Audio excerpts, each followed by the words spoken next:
नमस्कार दोस्तों। कहिए कैसे हैं आप सब। उम्मीद करती हूँ आप सब बहुत अच्छे होंगे। आपकी अपनी पसंदीदा कहानी में आपका स्वागत है। आइए सुनते हैं प्रेमचंद जी द्वारा लिखित कहानी दूध का दाम। आवाज शरो शर्मा। अब बड़े बड़े शहरों में दवाइयाँ, नर्सें और लेडी डॉक्टर सभी पैदा हो गए हैं, लेकिन देहातों में आज भी जच्चे खानों पर अभी तक भंगिनों का ही राज है। निकट भविष्य में इसमें कोई तब्दीली होने की भी कोई आशा नहीं है। बाबू महेश नाथ अपने गांव के जमींदार थे, शिक्षित थे और जच्चे खानों में सुधार की आवश्यकता को भी वो मानते थे। लेकिन इसमें जो बाधाएं थीं उन पर कैसे विजय पाते वो। कोई नर्स देहात में जाने को राजी नहीं होती थी। बहुत कहने सुनने से भी राजी हुई तो इतनी लंबी चौड़ी फीस मांगी कि बाबू साहब को सिर झुकाकर चले आने के सिवा और कुछ भी नहीं सूझा। लेडी डॉक्टर के पास जाने की उन्हें हिम्मत ही नहीं पड़ी। उनकी फीस पूरी करने के लिए तो शायद बाबू साहब को अपनी जायदाद ही बेचनी पड़ती। इसलिए अब 3 कन्याओं के बाद वह चौथा लड़का पैदा हुआ तो फिर वही गुदड़ू था और वही गुदड़ी की बहू। बच्चे अक्सर रात ही को पैदा होते थे। एक दिन आधी रात को चपरासी ने गुदड़ू के द्वार पर ऐसी हाँक लगाई कि पास पड़ोस में भी सब लोग जाग गए। लड़की न थी कि मरी आवाज से पुकारता। गुदड़ के घर में इस शुभ अवसर के लिए महीनों से तैयारी हो रही थी।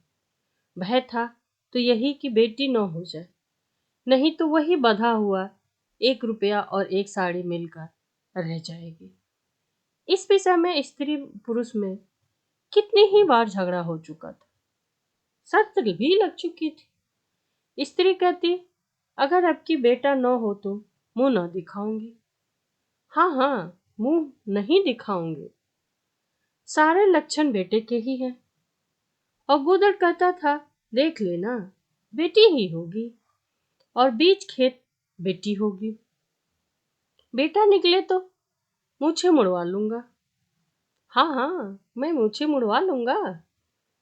शायद गुदड़ समझता था कि इस तरह अपनी स्त्री में पुत्र कामना को बलवान करके वह बेटे की अवाई के लिए रास्ता साफ कर रहा है। भूंगी बोली, अब मूछ ही नहीं, दाढ़ी भी मुड़वा लो। कहती थी बेटा होगा, सुनता ही ना था। अपनी ही रट लगाया जाता था। मैं आज तेरी मूछें मुड़ूंगी, खूंटी तक तो रखूंगी ही नहीं। गुदड़ ने कहा, अच्छा मूड़ लेना भली मानस, मुझे क्या फिर मूछें नहीं निकलेंगी? तीसरे दिन देख लेना, फिर ज्यों की त्यों हो जाएंगे। मगर जो कुछ मिलेगा उसमें आधा रखा लूंगा, कह देता हूँ। भूंगी ने अंगूठा दिखाया और अपने 3 महीने के बालक को गुदड़ के सुबूत कर सिपाही के साथ चल खड़ी हुई। गुदड़ ने पुकारा, अरे सुन तो, कहाँ भागी जाती है? मुझे भी बधाई बजाने जाना पड़ेगा, इसे कौन संभालेगा? भूंगी ने दूर ही से कहा, इसे वही धरती पर सुला देना, मैं आके दूध पिला जाऊंगी। महेशनाथ के यहाँ अब भी भूंगी की खूब खातिरदारियां होने लगी। सवेरे हरीरा मिलता, दोपहर को पूरियां और हलवा, तीसरे पहर को फिर और रात को फिर, और गुदड़ को भी भरपूर परोसा मिलता था। भूंगी अपने बच्चे को दिन रात में 1-2 बार से ज्यादा न पिला सकती थी। उसके लिए ऊपर से दूध का प्रबंध था। भूंगी का दूध बाबू साहब का भाग्यवान बालक पीता था और यह सिलसिला 12वें दिन भी न बंद हुआ। मालकिन मोटी ताजी देवी थी, पर अब की कुछ ऐसा संयोग कि उन्हें दूध हुआ ही नहीं। तीनों लड़कियों की बार उन्हें इफरात से दूध होता था। ऐसा लड़कियों को बदहजमी हो जाती थी। अब की एक बूंद नहीं हुआ। भूंगी दाई भी थी और दूध पिलाई भी। मालकिन कहती, भूंगी हमारे बच्चे को पाल दे, फिर जब तक तू जिए बैठी खाती रहना। 5 बीघे माफी दिलवा दूंगी, नाती पोते तक भी तुम्हारे चैन करेंगे। और भूंगी का लाडला ऊपर का दूध हजम न कर सकने के कारण बार बार उल्टी करता रहता। दिन दिन वह दुबला होता जा रहा था। भूंगी कहती, बहू जी मुंडन में चूड़े लूंगी, कह देती हूँ। बहू जी उत्तर देती, हाँ हाँ चूड़े लेना भाई। धमकाती क्यों है, चांदी के लेगी या सोने के? वाह बाबूजी, चांदी के चूड़े पहन के किसे मुंह दिखाओगे और किसकी हंसी होगी? अच्छा सोने के लेना भाई, कह तो दिया। और ब्याह में कंठा लूंगी और चौधरी के लिए हाथों के तोड़े, वह भी ले लेना। भगवान वह दिन तो दिखाएं। घर में मालकिन के बाद भूंगी का राज्य था। महारिया, महाराजिन, नौकर, चाकर सब उसका रौब मानते थे। यहाँ तक कि खुद बहू जी भी उससे दब जाती थी। एक बार तो उसने महेश नाथ को भी डांट दिया था। हंसकर बेचारे टाल गए थे। बात चली थी भंगियों की। महेश नाथ ने कहा था, दुनिया में और चाहे जो कुछ भी हो जाए, भंगी भंगी ही रहेंगे। इन्हें आदमी बनाना कठिन है। इस पर भुंगी ने कहा था, मालिक भंगी तो बड़ों बड़ों को आदमी बनाते हैं, उन्हें कोई क्या आदमी बनाएगा?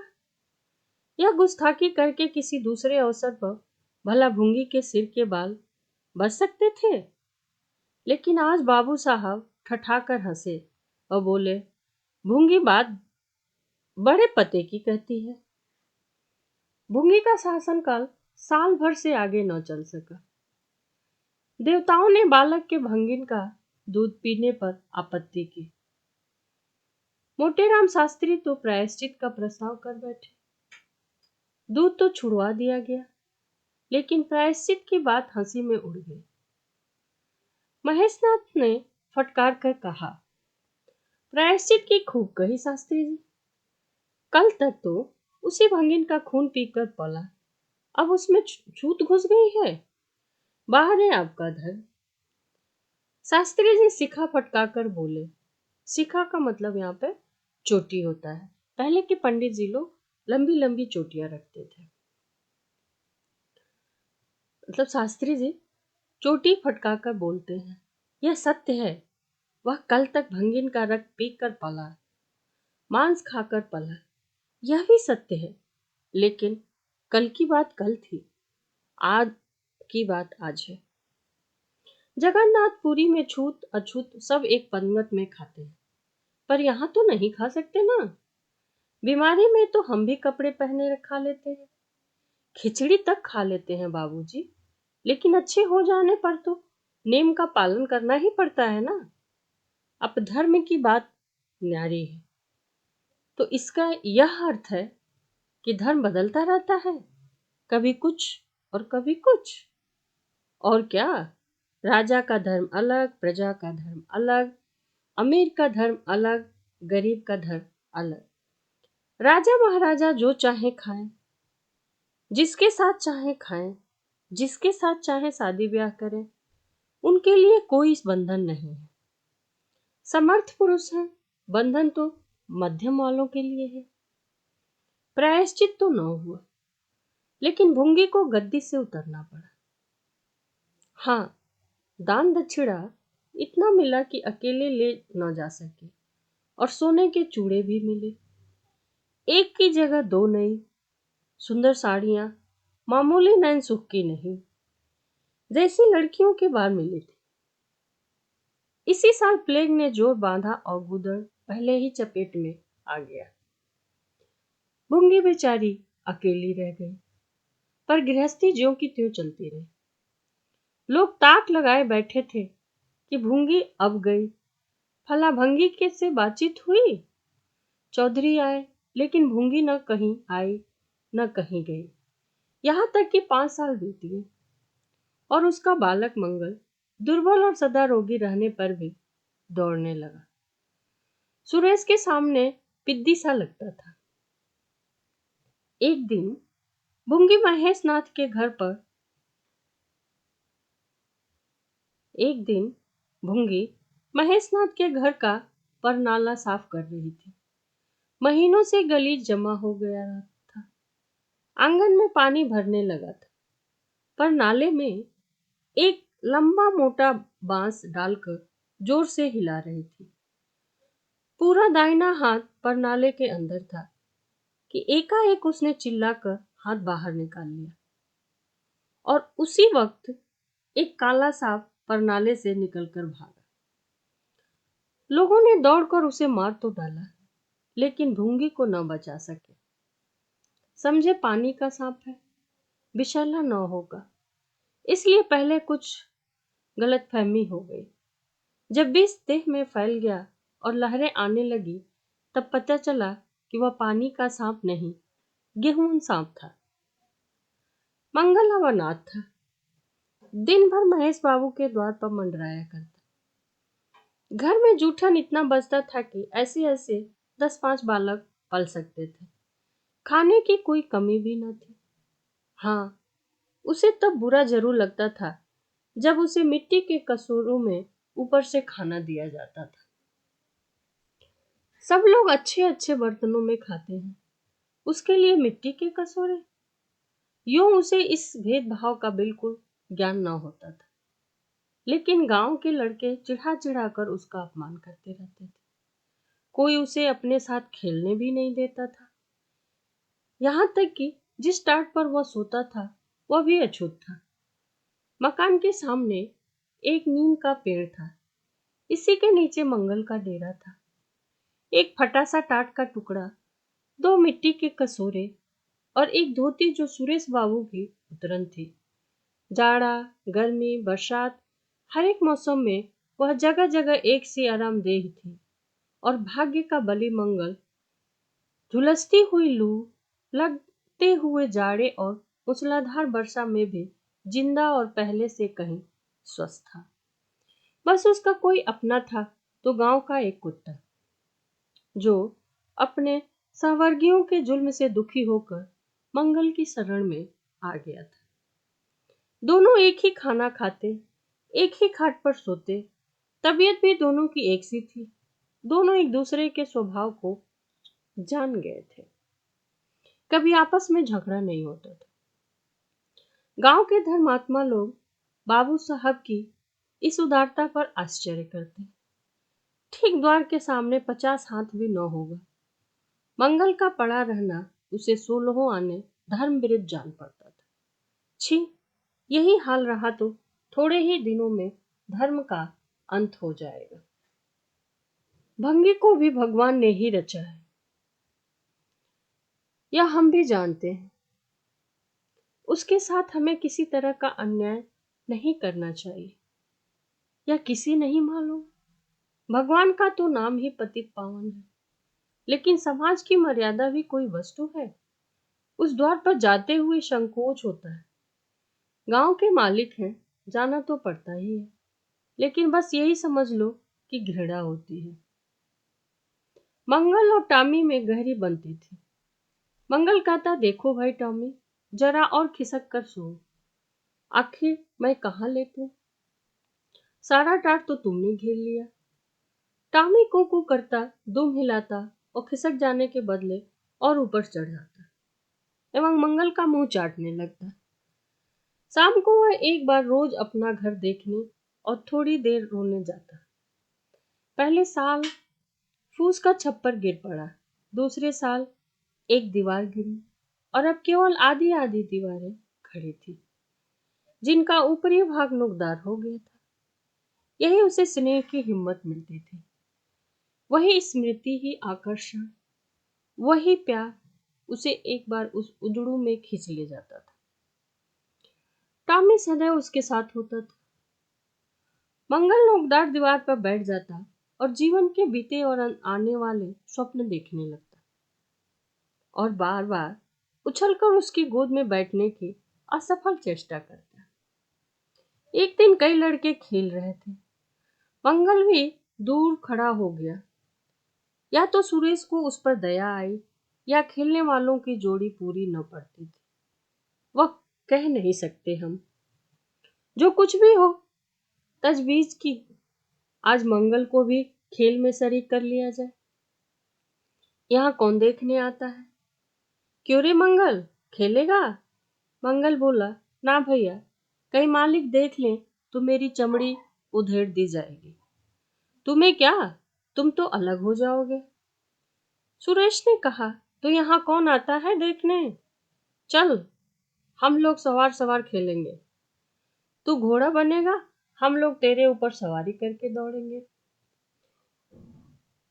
मंगल ने शंका की, मैं बराबर घोड़ा ही रहूंगा कि सवारी भी करूंगा, या तो बता दो। यह प्रश्न टेढ़ा था। किसी ने इस पर विचार न किया था। सुरेश ने एक क्षण विचार करके कहा, तुझे कौन अपनी पीठ पे बैठाएगा? सोच तो जरा, आखिर तू भंगी है कि नहीं? मंगल भी खड़ा हो गया। बोला, मैं कब कहता हूं कि मैं भंगी नहीं हूं, लेकिन तुम्हें मेरी ही माँ ने अपना दूध पिलाकर पाला है। जब तक मुझे भी सवारी करने को न मिलेगी, मैं घोड़ा न बनूंगा। तुम लोग बड़े उधड़ हो, आप तो मजे से सवारी कर लोगे और मैं घोड़ा ही बना हूं। सुरेश ने डांट कर कहा, तुझे घोड़ा बनना पड़ेगा, और मंगल को पकड़ने दौड़ा। मंगल वहां से भागा। सुरेश ने दौड़ाया। मंगल ने कदम और तेज कर दिया। सुरेश ने भी जोर लगाया, मगर वह बहुत खा खा कर थुलथुल हो गया था और दौड़ने में उसकी सांस फूलने लगी थी। आखिर उसने रुक कर कहा, आकर घोड़ा बनो मंगल, नहीं तो कभी ना जाऊंगा तो बुरी तरह पिटूंगा। अगर तुम सुरेश बोलता है कि अगर तुम कहीं मिल गए तो तुम्हें मैं बहुत मारूंगा।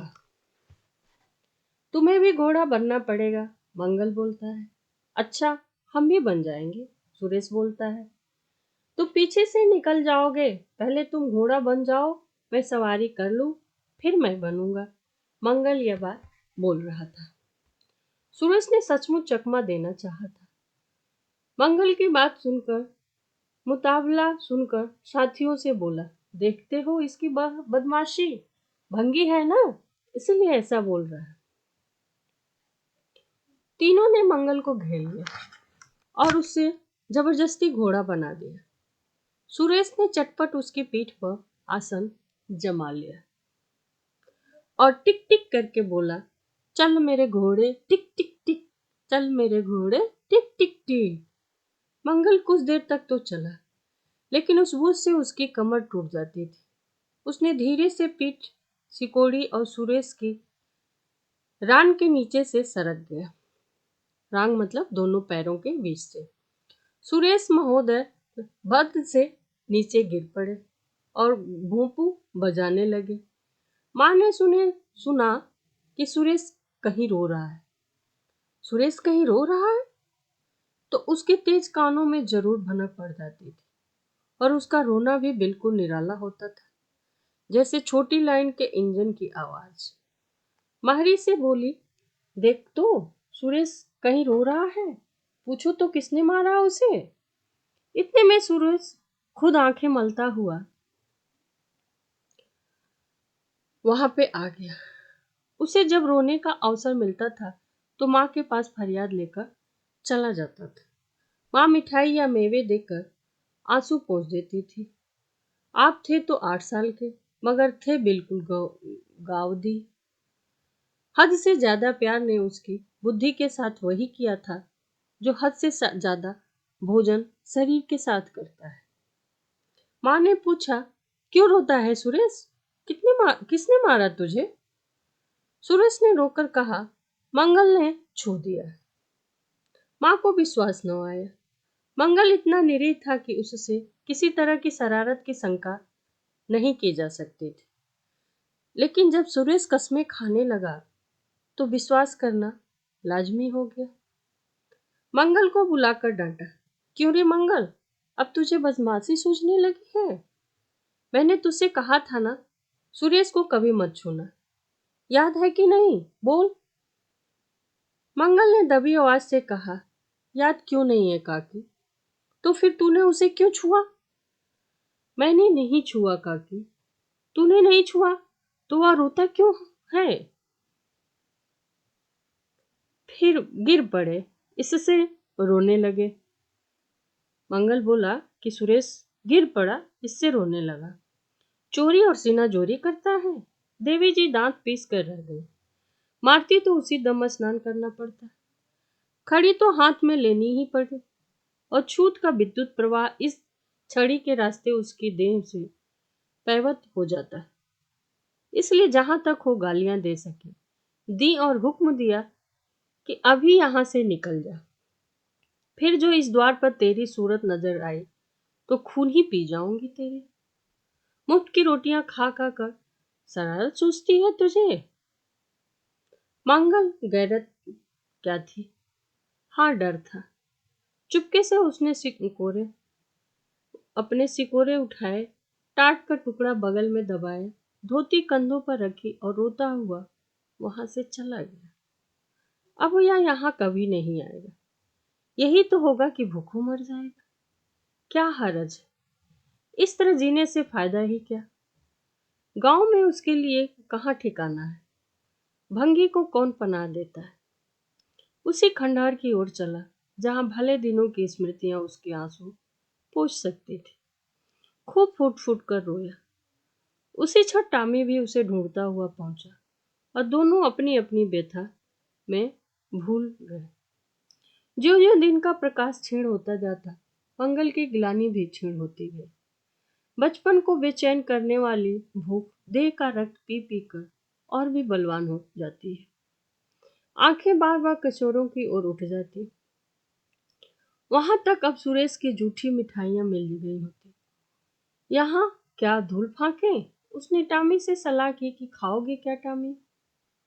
मैं तो भूखा लेटा रहूंगा। टामी ने कुकू करके शायद कहा, इस तरह का अपमान तो जिंदगी भर सहना है। यूं हिम्मत हारोगे तो कैसे काम चलेगा?